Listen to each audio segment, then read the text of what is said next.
गंगा नदी के किनारे एक साधु रहते थे। वे न केवल विद्वान थे बल्कि उनके पास जादुई शक्तियां भी थीं। एक दिन वे ध्यान में मग्न थे, तभी बाज की चोंच से एक चूहिया छूटकर उनके हाथों में आ गिरी। उसकी छोटी सी पूंछ व काली चमकीली आंखें थीं। उन्हें वह बहुत अच्छी लगी, पर घर ले जाने से पहले उन्होंने जादुई मंत्रों के प्रयोग से उसे एक लड़की में बदल दिया। वे उस लड़की को घर ले जाकर पत्नी से बोले, तुम हमेशा से संतान चाहती थी न, तो लो आज से यही हमारी पुत्री है, इसे पूरी देखभाल व स्नेह से पालो। साधु की पत्नी भी अपनी पुत्री को देख प्रसन्न हो उठी। वह उसे राजकुमारी की तरह पालने लगी। साल बीतते गए, नन्ही लड़की एक सुंदर युवती बन गई। जब वह 18 वर्ष की हुई, तो साधु व उसकी पत्नी उसके लिए वर तलाशने लगे। साधु ने कहा, मेरी बिटिया का विवाह ऐसे व्यक्ति से होना चाहिए, जो सबसे बड़ा हो। मेरे हिसाब से सूर्य ठीक रहेगा। पत्नी ने भी हामी भरी। उन्होंने जादुई मंत्रों के प्रयोग से सूर्य को नीचे बुला लिया। उन्होंने उसे अपनी पुत्री से विवाह करने को कहा, पर पुत्री ने पहले ही न कर दी। वह बोली, पिताजी, यह तो बहुत गर्म है। मैं उससे विवाह करूंगी, जो इससे भी बेहतर हो। साधु निराश हो गए। उन्होंने सूर्य से कहा कि वे ही कोई वर सुझाएं।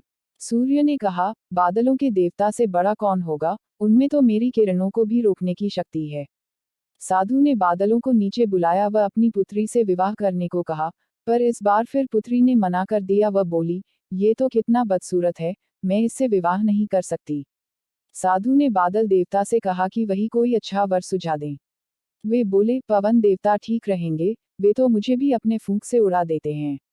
साधु ने पवन देवता को बुलाकर अपनी पुत्री से विवाह करने को कहा। पुत्री ने फिर इनकार कर दिया। वह बोली, मैं इससे शादी नहीं करूंगी। ये तो कहीं टिकते नहीं, हमेशा यहाँ वहाँ भागते रहते हैं। साधु ने पवन देव से पूछा, क्या मेरी पुत्री के लिए ऐसा वर हो सकता है, जो आपसे भी बेहतर हो?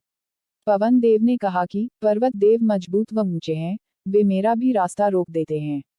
साधु ने पर्वत देवता से कहा कि वह उसकी पुत्री से विवाह कर लें। पुत्री ने फिर से मना कर दिया। वह बोली, ये तो बहुत लंबे, सख्त व कठोर हैं, मैं इनसे विवाह नहीं कर सकती, इनसे भी कोई बेहतर चाहिए। पर्वत देवता ने चूहे का नाम सुझाया। वे बोले, माना मैं काफी सख्त, मजबूत व ऊंचा हूं, पर चूहे मुझमें भी आसानी से बिल बना सकते हैं। साधु ने चूहे को बुलाया। उसे देखते ही उसकी पुत्री खुशी से उछल पड़ी, हाँ पिताजी, यही तो है वह, मैं जिससे शादी करना चाहती थी। साधु ने सोचा, इसे ही किस्मत कहते हैं। यह एक चूहिया थी और एक चूहे से विवाह करना ही इसके भाग्य में लिखा है। उन्होंने जादुई मंत्रों के प्रभाव से पुत्री को फिर से चूहिया बना दिया।